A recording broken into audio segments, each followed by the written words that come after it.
السلام علیکم.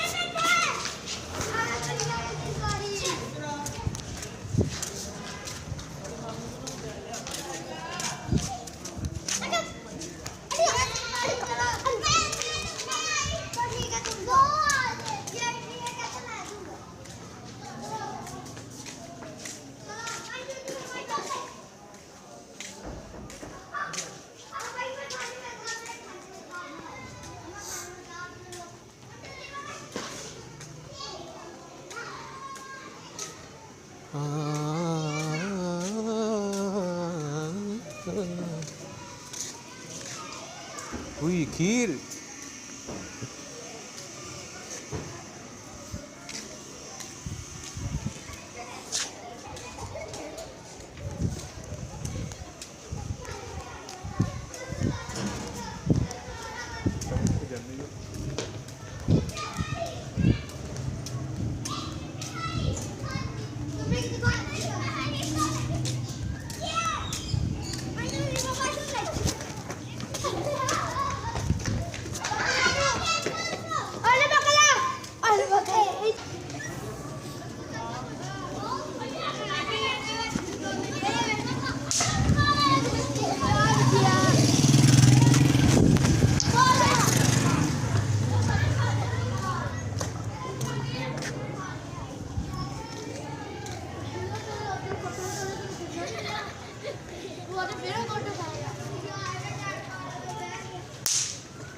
یہ دیکھیں بچے بڑے شرارتی ہیں. الٹے سیدھے کام ان لوگوں نے کرنے اور کیا کرتا ہے. جو مرضی سمجھا لو ان کو، یہ کسی کی بات نہیں سنتے، نہیں مانتے. ان کو وہی کرنا ہے جو ان کے دل کی مرضی ہے. اللہ بہتر جانتا ہے. بس کیا کرے گی. سمجھا بھی سکتے ہیں مگر یہ سمجھتے بھی نہیں ہیں. سمجھے تو بھی تبھی سمجھاتے ہیں، مگر یہ کسی کی بات نہیں سنتے، نہیں مانتے، نہیں دیکھتے کون کھڑا کون نہیں کھڑا.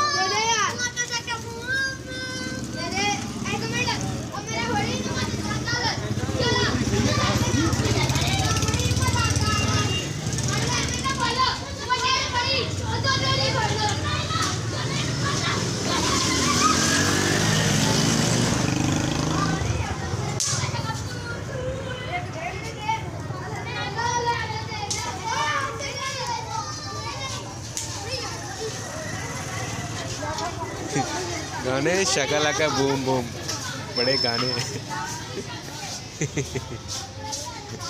کوئی حال نہیں اتنا گانے گا رہے، کوئی کچھ کر رہے، کوئی کچھ کر رہے. اوپر دسمبر دیا چھٹیاں آ رہی ہیں، ان حال دیکھنا شکل دیکھنا نہیں.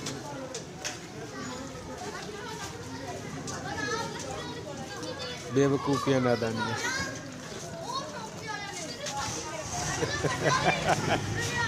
جمپنگ نظر آئے.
یہ دیکھیں بچے بڑے شرارتی ہیں، الٹے سیدھے کام ان لوگوں نے کرنے اور کیا کرتا ہے، جو مرضی سمجھا لو ان کو، یہ کسی کی بات نہیں سنتے نہیں مانتے، ان کو وہی کرنا ہے جو ان کے دل کی مرضی ہے، اللہ بہتر جانتا ہے، بس کیا کرے جی، سمجھا بھی سکتے ہیں مگر یہ سمجھتے بھی نہیں ہیں، سمجھے تو بھی تبھی سمجھاتے ہیں، مگر یہ کسی کی بات نہیں سنتے نہیں مانتے، نہیں دیکھتے کون کھڑا کون نہیں کھڑا۔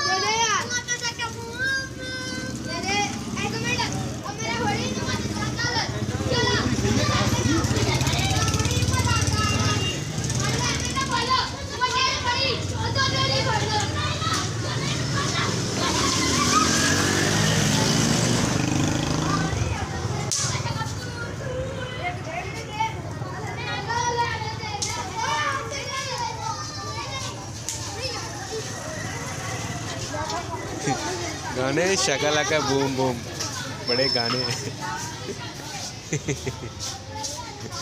کوئی حال نہیں اتنا، گانے گا رہے، کوئی کچھ کر رہے کوئی کچھ کر رہے، اوپر دسمبر دیا چھٹیاں آ رہی ہیں، ان کا حال دیکھنا نا، شکل دیکھنا نہیں،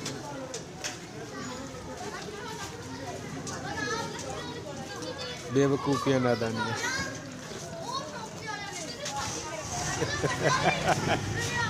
جمپنگ نظر آئے۔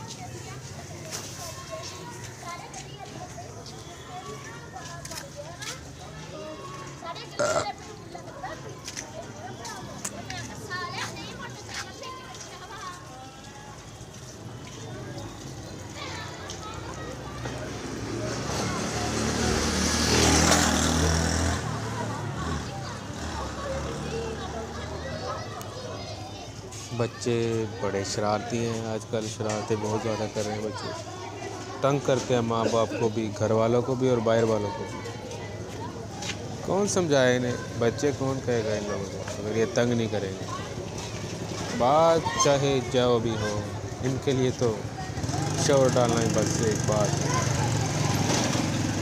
بس کچھ بھی کر لو۔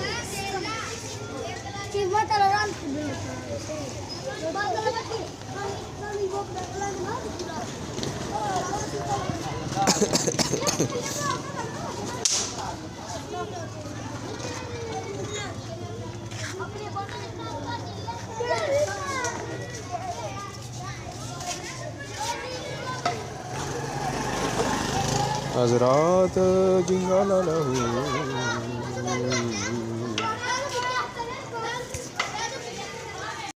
ناظرین، سلطان برقع خان کا قبول اسلام۔ یکم رجب 660 ہجری کو چنگیز خان کے پوتے برقع خان نے اپنی اور اپنی قوم کے مشرف بالاسلام ہونے کا اعلان کرتے ہوئے ایک خط لکھ کر مصر کے سلطان رکن الدین بائبرس کو یہ اطلاع دی، ساتھ ہی یہ بھی بتایا کہ وہ اپنے چچا زاد ہلاکو خان کے خلاف جہاد کے لیے تیار ہے اور اس مقصد کے لیے مصر سے اتحاد کرنا چاہتا ہے۔ سلطان بائبرس نے یہ پیشکش بخوشی قبول کرتے ہوئے ائمہ حرمین شریفین کو برقع خان کے لیے دعاؤں کا حکم لکھ بھیجا۔ تمام شہروں میں بھی فرمان بھیجا گیا کہ جمعے کے خطبے میں خلیفہ اور سلطان کے بعد برقع خان کے لیے دعا کی جائے۔ برقع خان کی سلطنت قفقاز کے کوہساروں سے بلغاریہ کی حدود تک وسیع تھی۔ شوال 660 ہجری ستمبر 1262 عیسوی میں ہلاکو خان شام اور مصر پر دوبارہ حملے کی تیاری کر رہا تھا کہ برقع خان کی فوج قفقاز کے فلک بوس دروں سے نمودار ہونے لگی۔ یہ دیکھ کر ہلاکو خان کو شام کی مہم ملتوی کر کے بحیرہ خزر کی طرف فوج بھیجنا پڑی۔ اس لشکر نے دریائے ترک عبور کر کے برقے کی فوج کو وقتی طور پر پسپا کیا، مگر برقے کے بھتیجے نوگاہی کے جوابی حملے میں ہلاکو کا لشکر درہم برہم ہو کر پیچھے ہٹتے ہوئے دریائے ترک تک آ گیا۔ اس وقت موسم سرما عروج پر تھا۔ دریا کی سطح جو سخت سردی سے مجمد ہو چکی تھی، لشکر کے بوجھ سے ٹوٹ گئی اور تارتاریوں کی بڑی تعداد ڈوب کر مر گئی۔ ہلاکو خان کا ایک بیٹا بھی مارا گیا اور وہ خود پسپا ہو کر بحیرہ آذربائیجان کی ایک جزیرے میں پناہ لینے پر مجبور ہو گیا۔ اس کے بعد ہلاکو کی ایل خانی اور برقے کی زیر خیل سلطنت میں جھڑپوں کا دائرہ کار مشرق طرف پھیل گیا۔ ہلاکو نے گرجستان اور ارمینیا کے نصرانی خلیفوں کو ساتھ ملا کر زیر خیل کی سرحدوں پر حملے شروع کیے۔ جواب میں برقے نے نہ صرف روسیوں اپنی فوج میں بھرتی کیا بلکہ وسط ایشیا تک تسلط حاصل کر لیا۔ سمرقند و بخارا کے مسلمان جوک در جوک اس کی فوج میں شامل ہونے لگے۔ بحیرہ خزر کی جنوب مشرق اور جنوب مغرب میں ان دنوں سلطنتوں کے مابین مسلسل جھڑپیں ہوتی رہیں۔ بلقے خان کے سپاہی ایمان و اقان سے بھرپور تھے، جبکہ ہلاکو کی فوج کے سامنے خون ریزی کے سوا کوئی ہدف نہ تھا۔ اس کے سپاہی پست ہمت ہو کر منتشر ہونے لگے۔ بہت سے سلطان بائبرس کی تلوار سے خوف زدہ ہو چکے تھے اور بہت سے برقے خان کی قبول اسلام کے بعد توحید کی طرف راغب ہو رہے تھے۔ تارتاریوں اب دو واضح جماعتوں میں بٹ گئے تھے: اسلام دشمن اور اسلام دوست۔ اسلام دوست تاتاری خود کو برقے خان کی طرف منسوب کرنے لگے۔ ان میں جو شامی سرحدوں کے آس پاس تھے، انہیں برقے خان کی دور دراز مملکت کی بجائے مصر جانا بہتر محسوس ہوا، چنانچہ ہزاروں تاتاریوں مصر کی طرف منتقل ہونے لگے۔ سلطان کو اطلاع ملی تو تمام شہریوں کے گورنر کو حکم دیا کہ ان کی پوری طرح مہمان نوازی اور دل جوئی کی جائے اور ذاتی سفر دے کر مصر بھیج دیا جائے۔ کچھ دنوں میں تاتاریوں کے کئی گروہ مصر پہنچے اور سلطان سے امان طلب کی۔ یہ تاریخ میں پہلا واقعہ تھا کہ تاتاری کسی غیر قوم سے امان مانگ رہے تھے، ورنہ اس سے پہلے ان کے ہاں ایسی کوئی مثال نہ تھی۔ وہ صرف مارنا یا مرنا جانتے تھے۔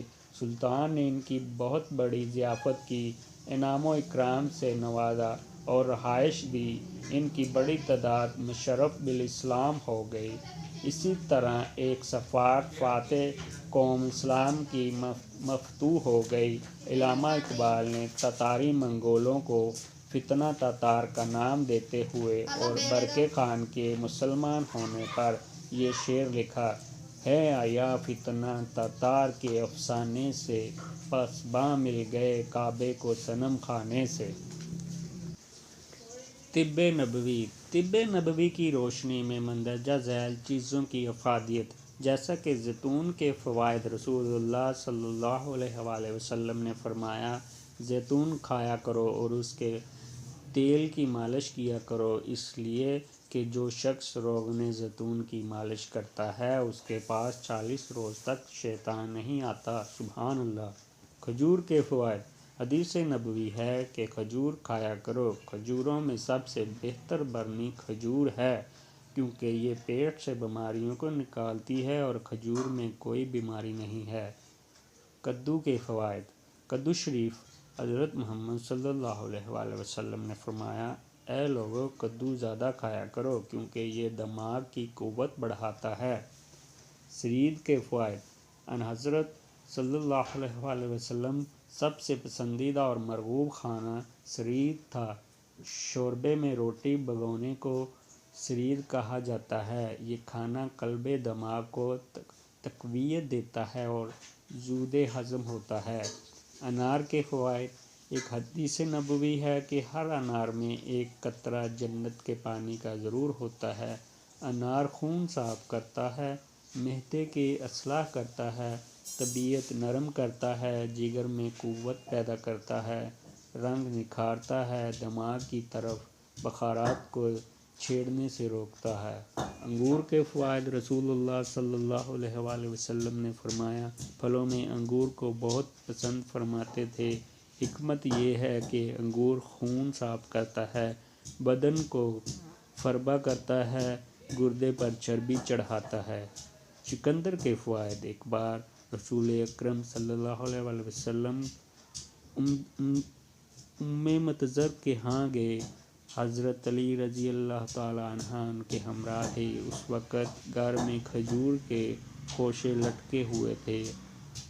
ان حضور صلی اللہ علیہ وآلہ وسلم نے ان کھجوروں میں سے تناول فرمائی تو حضرت علی رضی اللہ تعالی عنہ بھی کھانا کھانے لگے۔ اس پر آپ نے ارشاد فرمایا کہ اے علی، تم کمزور ہو اس لیے تم نہ کھاؤ۔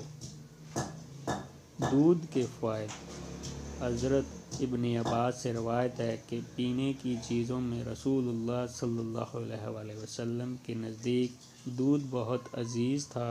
حکمت یہ ہے کہ دودھ بدن کی خشکی دور کرتا ہے، چہرے کا رنگ سرخ کرتا ہے اور خراب فضلات نکالتا ہے اور دماغ کو قوی کرتا ہے، طبیعت میں نرمی اور دماغ میں تیزی پیدا کرتا ہے۔ شہد کے فوائد۔ حضرت عائشہ رضی اللہ تعالی عنہا سے روایت ہے کہ رسول اللہ صلی اللہ علیہ وآلہ وسلم کو شہد بہت مرغوب تھا۔ حضور صلی اللہ علیہ وآلہ وسلم کو شہد اس لیے پسند تھا کہ اللہ تعالیٰ نے فرمایا کہ اس میں شفا ہے، اور حکماء نے شفا کے لیے بے شمار فوائد لکھے ہیں۔ مثلاً ہارمون چاٹنے سے بلغم دور ہوتا ہے، معدہ صاف کرتا ہے اور فضلات دفع کرتا ہے، معدے کو اعتدال پر لاتا ہے، دماغ کو قوت دیتا ہے، مثانے کے لیے مفید ہے اور گردے کی پتھری دور کرتا ہے، فالج اور لقوہ کے لیے مفید ہے۔ ناظرین، سلطان برقع خان کا قبول اسلام۔ یکم رجب 660 ہجری کو چنگیز خان کے پوتے برقع خان نے اپنی اور اپنی قوم کے مشرف بالاسلام ہونے کا اعلان کرتے ہوئے ایک خط لکھ کر مصر کے سلطان رکن الدین بائبرس کو یہ اطلاع دی، ساتھ ہی یہ بھی بتایا کہ وہ اپنے چچا زاد ہلاکو خان کے خلاف جہاد کے لیے تیار ہے اور اس مقصد کے لیے مصر سے اتحاد کرنا چاہتا ہے۔ سلطان بائبرس نے یہ پیشکش بخوشی قبول کرتے ہوئے ائمہ حرمین شریفین کو برقع خان کے لیے دعاؤں کا حکم لکھ بھیجا۔ تمام شہروں میں بھی فرمان بھیجا گیا کہ جمعے کے خطبے میں خلیفہ اور سلطان کے بعد برقع خان کے لیے دعا کی جائے۔ برقع خان کی سلطنت قفقاز کے کوہساروں سے بلغاریہ کی حدود تک وسیع تھی۔ شوال 660 ہجری ستمبر 1262 عیسوی میں ہلاکو خان شام اور مصر پر دوبارہ حملے کی تیاری کر رہا تھا کہ برقع خان کی فوج قفقاز کے فلک بوس دروں سے نمودار ہونے لگی۔ یہ دیکھ کر ہلاکو خان کو شام کی مہم ملتوی کر کے بحیرہ خزر کی طرف فوج بھیجنا پڑی۔ اس لشکر نے دریائے تیرک عبور کر کے برقع کی فوج کو وقتی طور پر پسپا کیا، مگر برقع کے بھتیجے نوگاہی کے جوابی حملے میں ہلاکو کا لشکر درہم برہم ہو کر پیچھے ہٹتے ہوئے دریائے تیرک تک آ گیا۔ اس وقت موسم سرما عروج پر تھا۔ دریا کی سطح جو سخت سردی سے مجمد ہو چکی تھی، لشکر کے بوجھ سے ٹوٹ گئی اور تارتاریوں کی بڑی تعداد ڈوب کر مر گئی۔ ہلاکو خان کا ایک بیٹا بھی مارا گیا اور وہ خود پسپا ہو کر بحیرہ آذربائیجان کی ایک جزیرے میں پناہ لینے پر مجبور ہو گیا۔ اس کے بعد ہلاکو کی ایل خانی اور برقع کی زیر خیل سلطنت میں جھڑپوں کا دائرہ کار مشرق طرف پھیل گیا۔ ہلاکو نے گرجستان اور ارمینیا کے نصرانی خلیفوں کو ساتھ ملا کر زیر خیل کی سرحدوں پر حملے شروع کیے۔ جواب میں برقع نے نہ صرف روسیوں اپنی فوج میں بھرتی کیا بلکہ وسط ایشیا تک تسلط حاصل کر لیا۔ سمرقند و بخارا کے مسلمان جوک در جوک اس کی فوج میں شامل ہونے لگے۔ بحیرہ خزر کی جنوب مشرق اور جنوب مغرب میں ان دنوں سلطنتوں کے مابین مسلسل جھڑپیں ہوتی رہیں۔ بلکہ خان کے سپاہی ایمان و اقان سے بھرپور تھے، جبکہ ہلاکو کی فوج کے سامنے خون ریزی کے سوا کوئی ہدف نہ تھا۔ اس کے سپاہی پست ہمت ہو کر منتشر ہونے لگے۔ بہت سے سلطان بائبرس کی تلوار سے خوف زدہ ہو چکے تھے اور بہت سے برقع خان کی قبول اسلام کے بعد توحید کی طرف راغب ہو رہے تھے۔ تاتاریوں اب دو واضح جماعتوں میں بٹ گئے تھے: اسلام دشمن اور اسلام دوست۔ اسلام دوست تاتاری خود کو برقع خان کی طرف منسوب کرنے لگے۔ ان میں جو شامی سرحدوں کے آس پاس تھے، انہیں برقع خان کی دور دراز مملکت کی بجائے مصر جانا بہتر محسوس ہوا، چنانچہ ہزاروں تاتاریوں مصر کی طرف منتقل ہونے لگے۔ سلطان کو اطلاع ملی تو تمام شہریوں کے گورنر کو حکم دیا کہ ان کی پوری طرح مہمان نوازی اور دل جوئی کی جائے اور ذاتی سفر دے کر مصر بھیج دیا جائے۔ کچھ دنوں میں تاتاریوں کے کئی گروہ مصر پہنچے اور سلطان سے امان طلب کی۔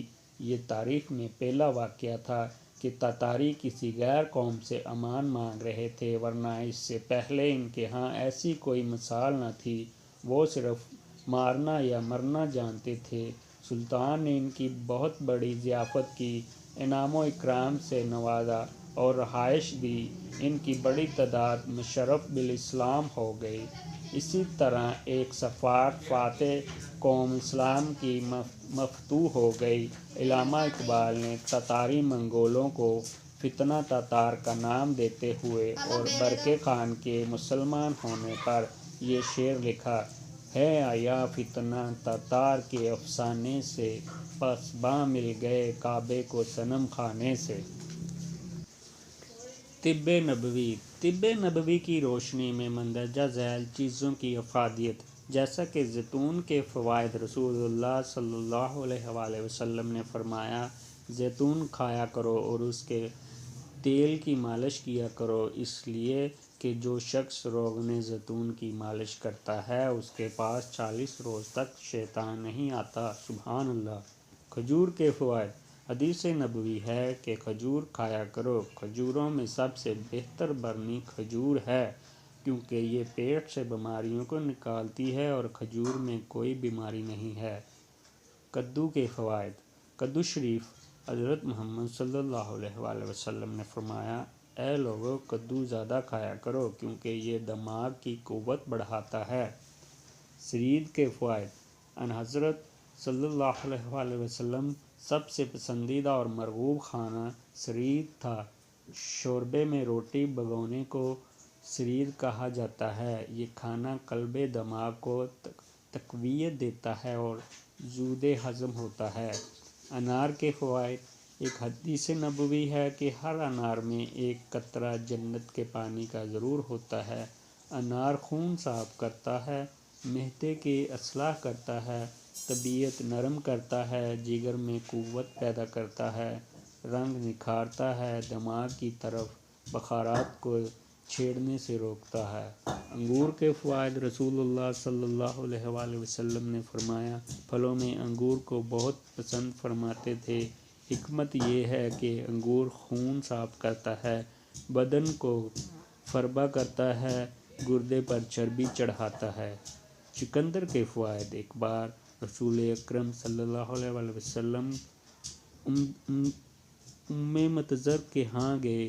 حضرت علی رضی اللہ تعالیٰ عنہ ان کے ہمراہ تھے۔ اس وقت گھر میں کھجور کے خوشے لٹکے ہوئے تھے۔ ان حضور صلی اللہ علیہ وآلہ وسلم نے ان کھجوروں میں سے تناول فرمائی تو حضرت علی رضی اللہ تعالیٰ عنہ بھی کھانا کھانے لگے۔ اس پر آپ نے ارشاد فرمایا کہ اے علی، تم کمزور ہو، اس لیے تم نہ کھاؤ۔ دودھ کے فوائد: حضرت ابن عباس سے روایت ہے کہ پینے کی چیزوں میں رسول اللہ صلی اللہ علیہ وآلہ وسلم کے نزدیک دودھ بہت عزیز تھا۔ حکمت یہ ہے کہ دودھ بدن کی خشکی دور کرتا ہے، چہرے کا رنگ سرخ کرتا ہے اور خراب فضلات نکالتا ہے اور دماغ کو قوی کرتا ہے۔ طبیعت میں نرمی اور دماغ میں تیزی پیدا کرتا ہے۔ شہد کے فوائد۔ حضرت عائشہ رضی اللہ تعالیٰ عنہا سے روایت ہے کہ رسول اللہ صلی اللہ علیہ وآلہ وسلم کو شہد بہت مرغوب تھا۔ حضور صلی اللہ علیہ وآلہ وسلم کو شہد اس لیے پسند تھا کہ اللہ تعالیٰ نے فرمایا کہ اس میں شفا ہے، اور حکماء نے شفا کے لیے بے شمار فوائد لکھے ہیں۔ مثلاً ہارمون چاٹنے سے بلغم دور ہوتا ہے، معدہ صاف کرتا ہے اور فضلات دفع کرتا ہے، معدے کو اعتدال پر لاتا ہے، دماغ کو قوت دیتا ہے، مثانے کے لیے مفید ہے اور گردے کی پتھری دور کرتا ہے، فالج اور لقوہ کے لیے مفید ہے۔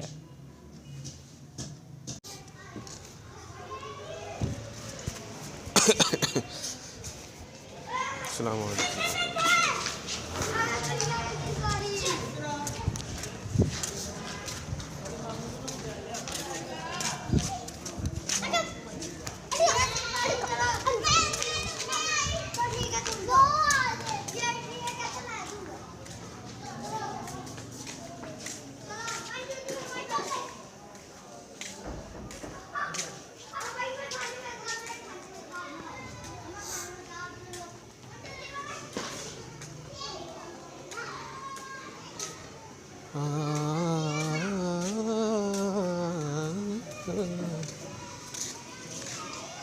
ہوئی کھیر۔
بچے بڑے شرارتی ہیں آج کل، شرارتیں بہت زیادہ کر رہے ہیں بچے، تنگ کرتے ہیں ماں باپ کو بھی، گھر والوں کو بھی اور باہر والوں کو بھی۔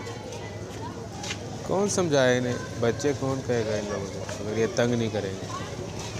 بات چاہے جو بھی ہو، ان کے لیے تو شور ڈالنا ہی بس ایک بات ہے، بس کچھ بھی کر لو۔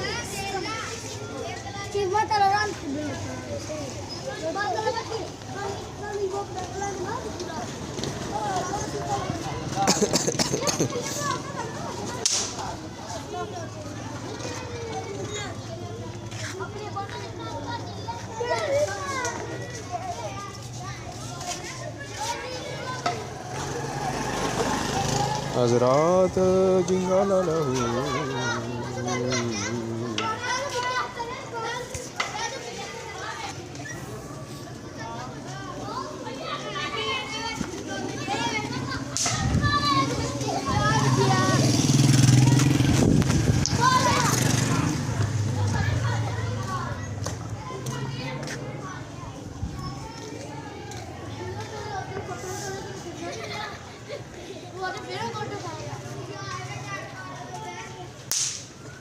یہ دیکھیں بچے بڑے شرارتی ہیں، الٹے سیدھے کام ان لوگوں نے کرنے اور کیا کرنا ہے۔ جو مرضی سمجھا لو ان کو، یہ کسی کی بات نہیں سنتے، نہیں مانتے، ان کو وہی کرنا ہے جو ان کے دل کی مرضی ہے۔ اللہ بہتر جانتا ہے، بس کیا کرے جی، سمجھا بھی سکتے ہیں مگر یہ سمجھتے بھی نہیں ہیں، سمجھے تو بھی تبھی سمجھاتے ہیں، مگر یہ کسی کی بات نہیں سنتے، نہیں مانتے، نہیں دیکھتے کون کھڑا کون نہیں کھڑا۔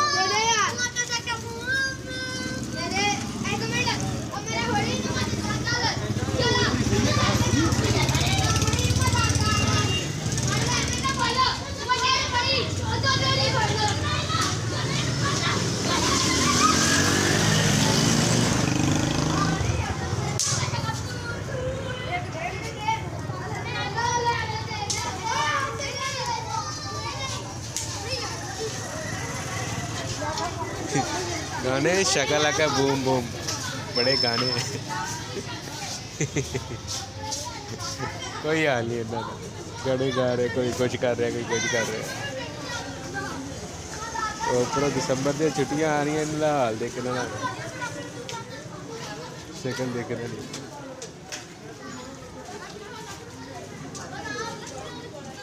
بے وقوفیاں نادانیاں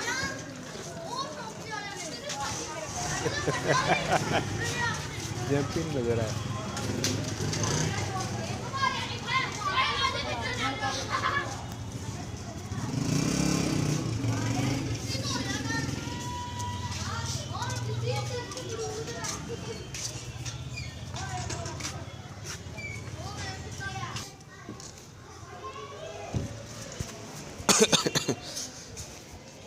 السلام علیکم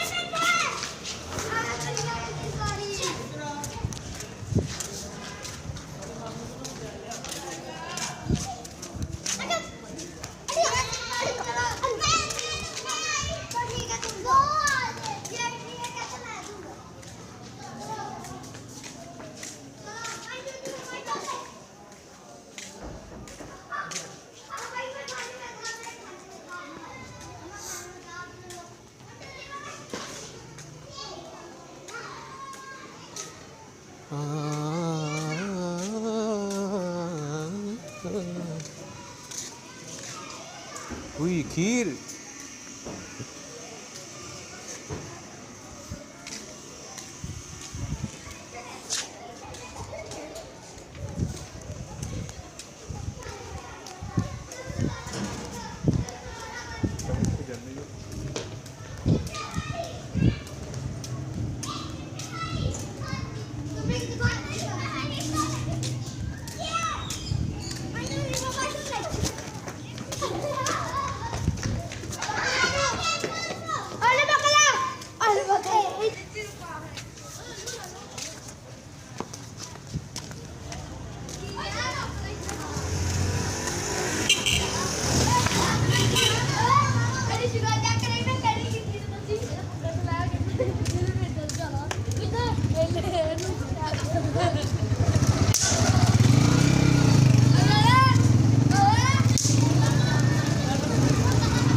ارطغرل اپنے سپاہیوں کے ساتھ ان پر حملہ کر چکا تھا۔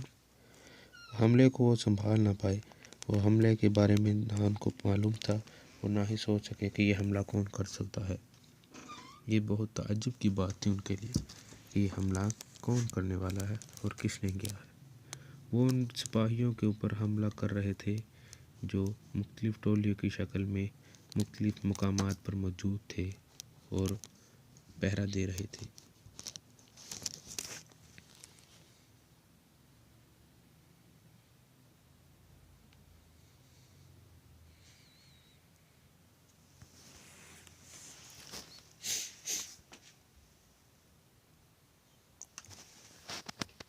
کماندار النجک ایک بہت ظالم اور سفاک شخص تھا جو کہ ہر جگہ پر قتل و غارت گری کیا کرتا تھا۔